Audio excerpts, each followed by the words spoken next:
Dr. R. Hemavati is an assistant professor in mathematics in Queen Mary's, Chennai. She has specialized on functional analysis. Having 12 years of experience in teaching, she has won various awards for her performance. She has published papers in 14 international journals, 3 national journals, and has presented papers in 10 international and in 5 national conferences. She is also one of the editors for an international journal.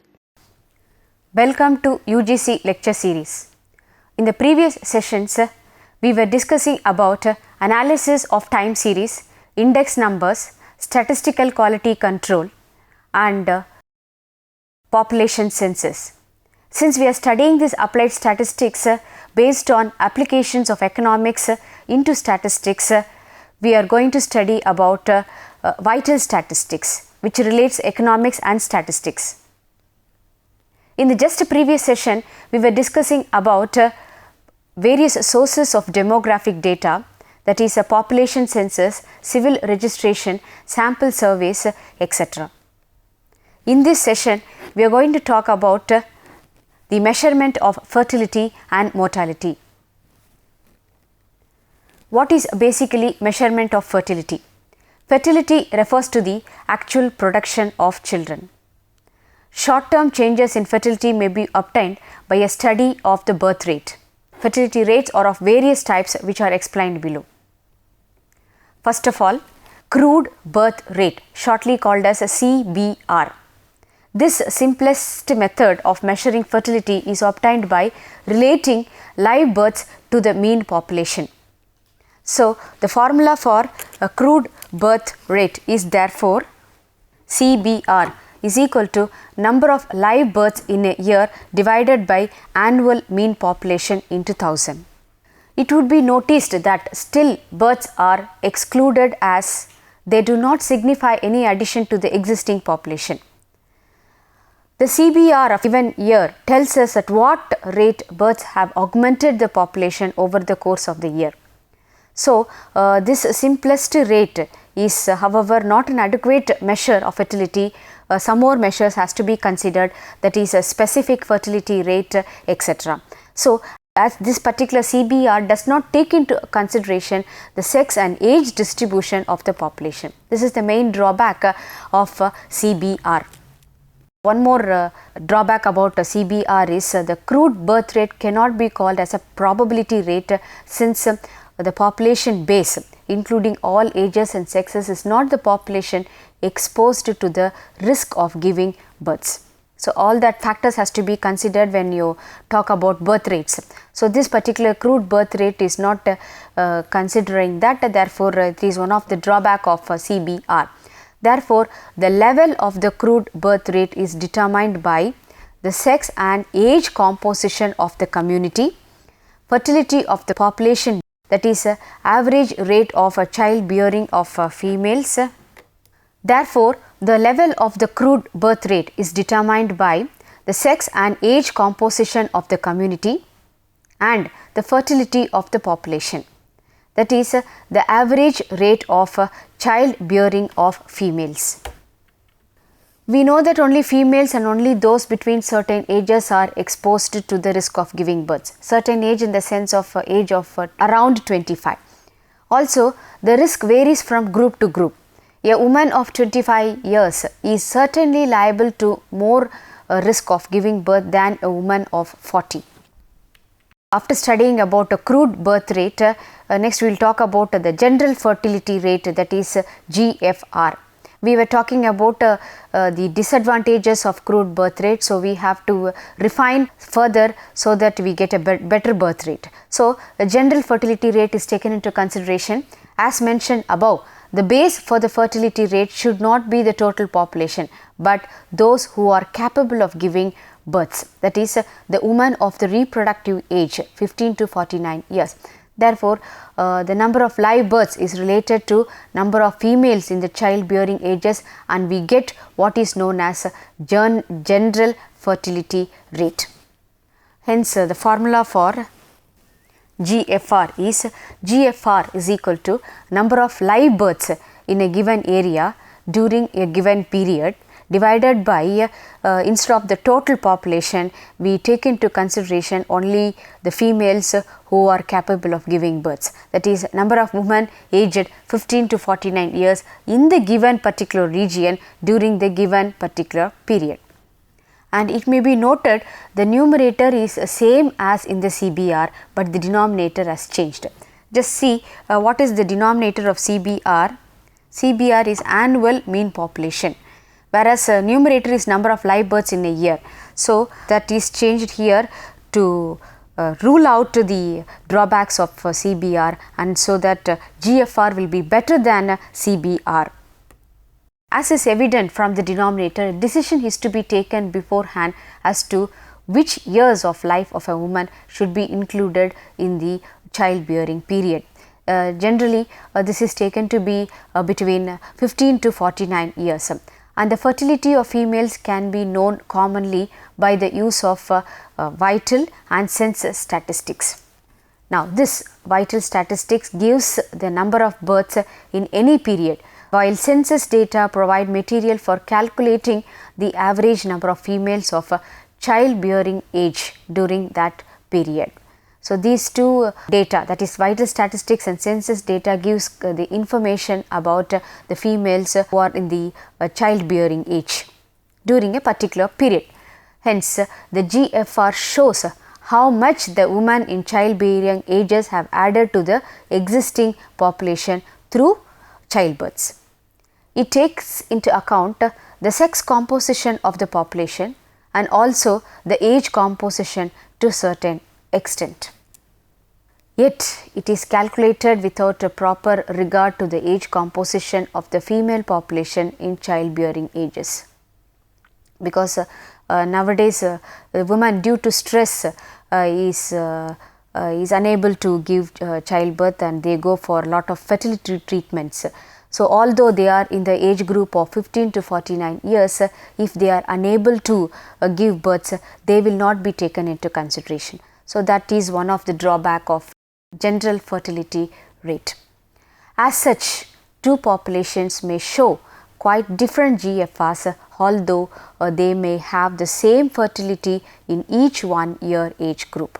That is, this is so because the fecundity of women differs according to age groups. Actually, this fecundity refers to the power to produce children and should be distinguished from fertility, which relates to the actual production of children. In our country, fecundity is low in the age group of 15 to 19, but increases very rapidly as the women grow up to age group in 20 to 24 and only slightly in 25 to 29, after which it gradually declines to 49, because our age consideration is from 15 to 49 years. After studying crude birth rate and general fertility rate, let us go ahead to study the next fertility rate, that is called specific fertility rate. Okay. The general fertility rate is calculated without regard to a specific age composition of females. Since it is calculated without regarding that, it can be considered as one of the drawback of GFR. Okay. So, for a better idea as to the fertility rate for individual years of age, it is necessary to compute fertility rate for individual years of age of mothers. Okay. So, a rate calculated on this basis on a particular individual specific year, it is called specific fertility rate. The specific fertility rate is obtained by the following formula. Annual age specific fertility rate is equal to number of live births to women of a given age group in a given region during a given year, and divided by mid-year women population of the given age group in a given region during a given year. Okay. So, what is the basic difference between SFR and GFR is that the particular year has been added to the numerator as well as denominator. Is taken into consideration when we are taking the numerator factor and denominator factor. So, the fertility data for all countries show that usually specific fertility starts from a low point, rises to a peak somewhere between 20 to 29 years of age, and thereafter steadily declines. That is, the woman in the age group of 20 to 29 gives a lot of childbirths when compared to the other age groups, that is from 15 to 19 and 30 to 49. Okay. So, the fertility curve is therefore a highly positively skew curve. We have studied CBR, crude birth rate, general fertility rate, and specific fertility rate. Next, we will study total fertility rate, that is TFR. In order to measure correctly the population growth, the specific fertility rates at different ages are to be combined to into a single quantity. That is, although FR is taken in a particular year, we have to combine all the SFRs so that we get a total fertility rate. So, we shall get a total fertility rate which is an index of the overall fertility of the community. But this is only a hypothetical figure. It indicates the number of children that would be born to 1000 females at the childbearing age and passing through it. When passing through it, in the sense the child has to grow, the child should not die immediately after the birth. So, that kind of fertility calculations are taken into account when fertility rates are expressed by quinennial age groups. Total fertility is calculated by adding the quinennial fertility rates and multiplying the same by 5. We have seen above that the total fertility rates refers to the number of children which a female can expect to produce. It includes both male and female babies that are born. Also, it ignores the mortality of the newly born. As I told you, passing through it, in the sense the child has to pass through the child age. So, the mortality of the newly born has to be ignored.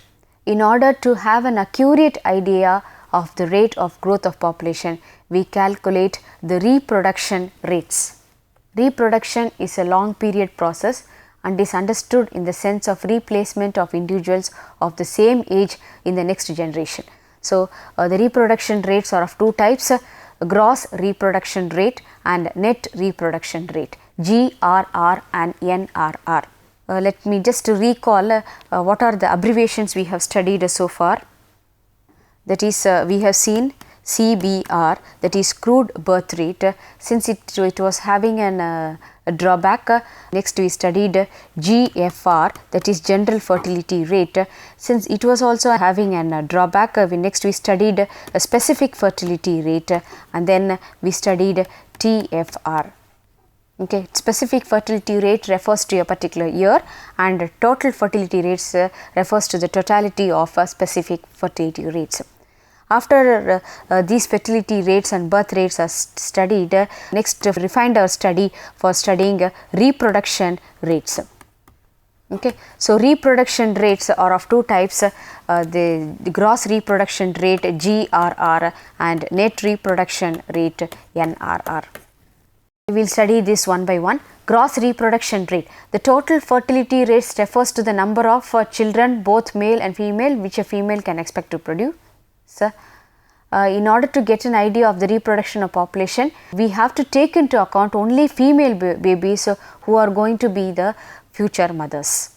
Okay. So, it shall give us an indication of the number of females which a female will produce over her lifetime to replace herself, because number of female babies we need to take into account, they are going to be future mothers and they will produce more children. So, that is taken into account.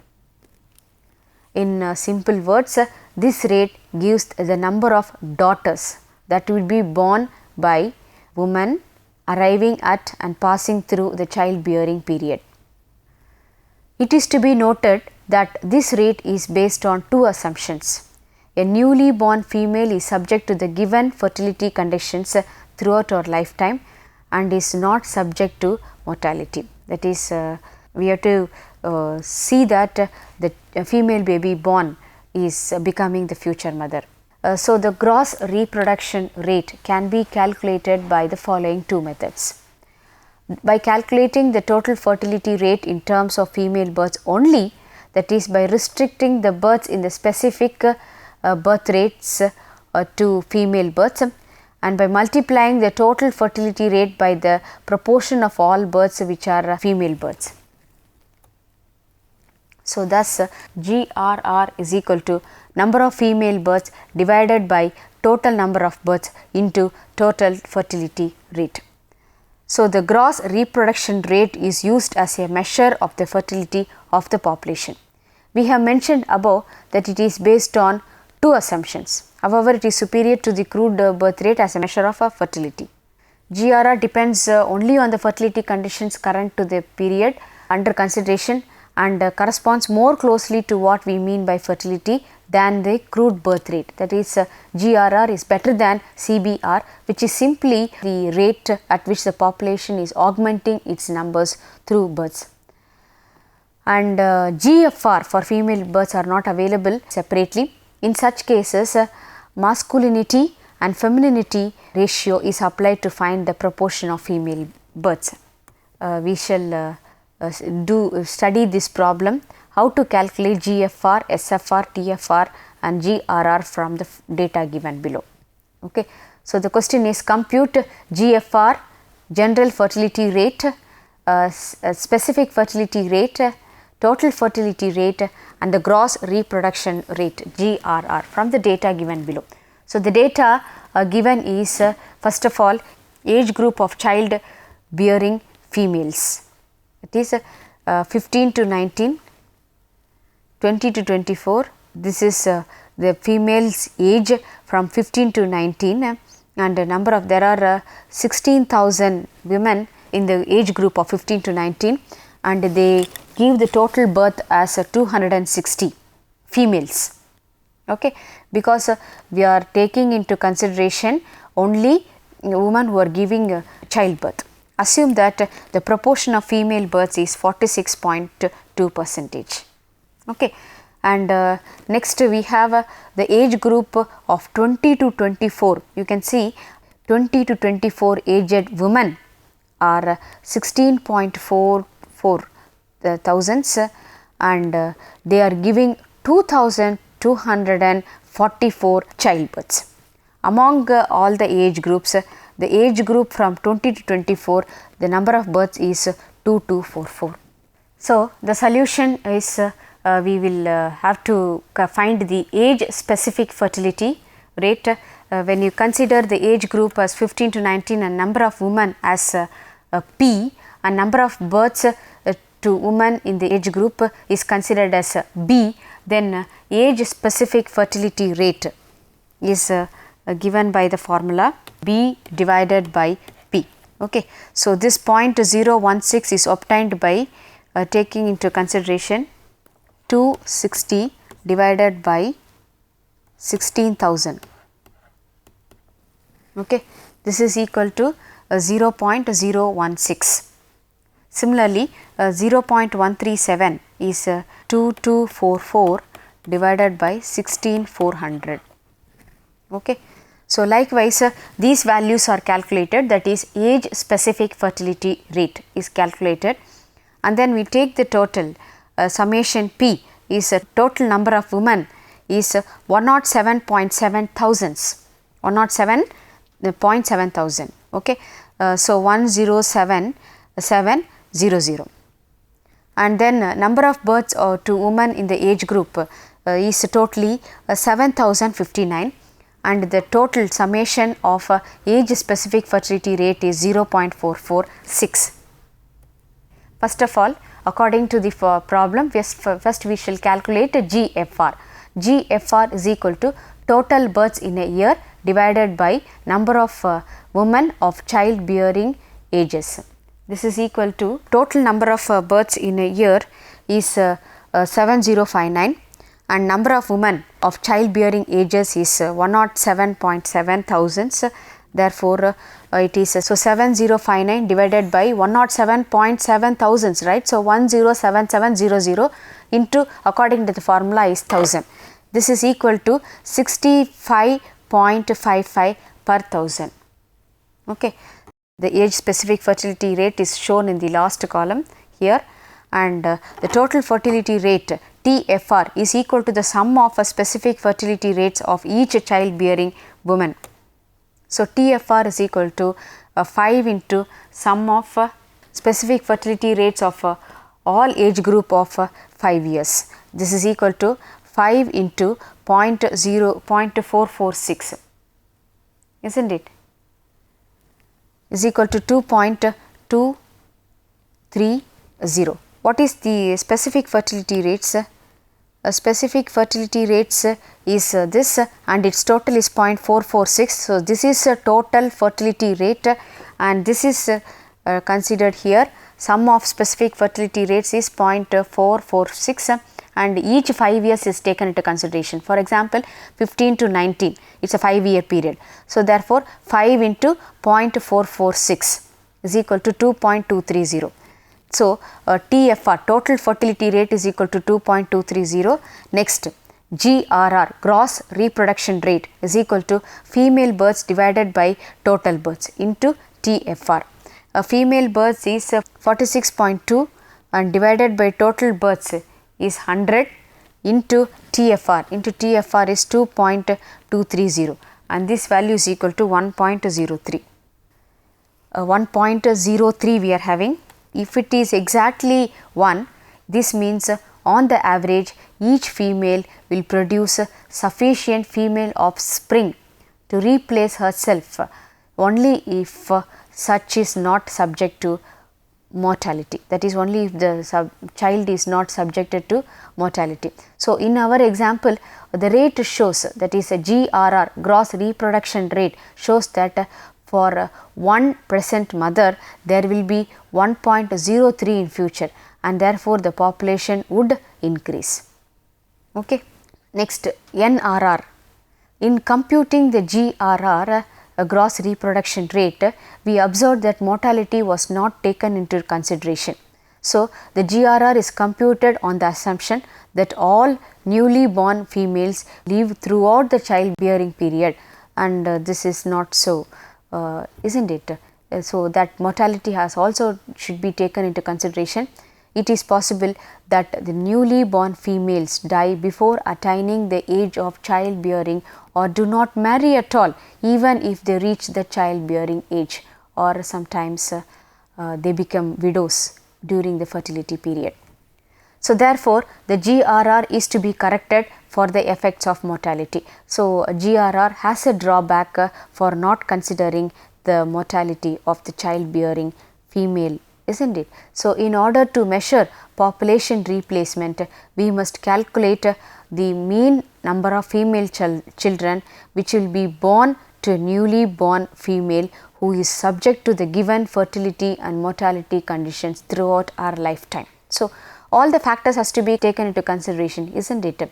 Whether the female child, when she attains the childbearing age, whether she is live or whether she is fertile enough or whether her husband is fertile enough, all those things has to be taken into consideration. Okay. Such a measure is known as net reproduction rate. So, the fertility conditions are expressed by the specific fertility rates and the mortality conditions by the survival rates as combined into a life table. Symbolically, a net reproduction rate formula is given by summation.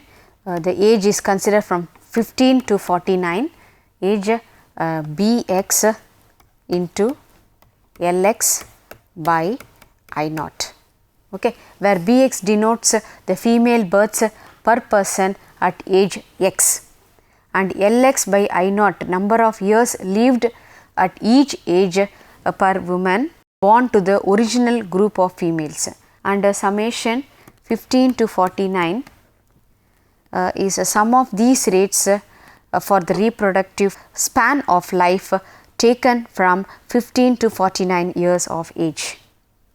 Obviously, this NRR cannot be greater than GRR as its calculation mortality is also taken into account. So, both will be equal only when all the newly born girls reached the childbearing ages and passed through it. That is very important, passed through it. If NRR is equal to 1, then it shows the current fertility and mortality rates are such that a group of newly born females will exactly replace itself in the next generation, that is will replace herself. That is the population will have the tendency to remain constant. For example, if NRR is greater than or less than 1, then it may be said to show a tendency to increase or decrease respectively in the population. The NRR as a measure of replacement of the population is not much relied upon due to the following reasons. These are the drawbacks of NRR. It assumes a constant rate of fertility and mortality over a generation. In actual life, both these rates are constantly changing. We cannot expect always the constant measurement of fertility and constant measurement of mortality. It does not take into account the factor of migration, isn't it? In this session, we discussed about the various concepts of birth rates, that is various measures of fertility rates, that is a crude birth rate, general fertility rate, specific fertility rate, total fertility rates are the fertility rates we discussed. One after the other were having the drawback, that is CBR was having the drawback, so GFR was done, and it was found that GFR was also having a drawback, so SFR was found, and after SFR TFR was discussed. After these fertility rates, reproduction rates are also discussed. There are two reproduction rates discussed, that is gross reproduction rate and net reproduction rate, GRR and NRR respectively.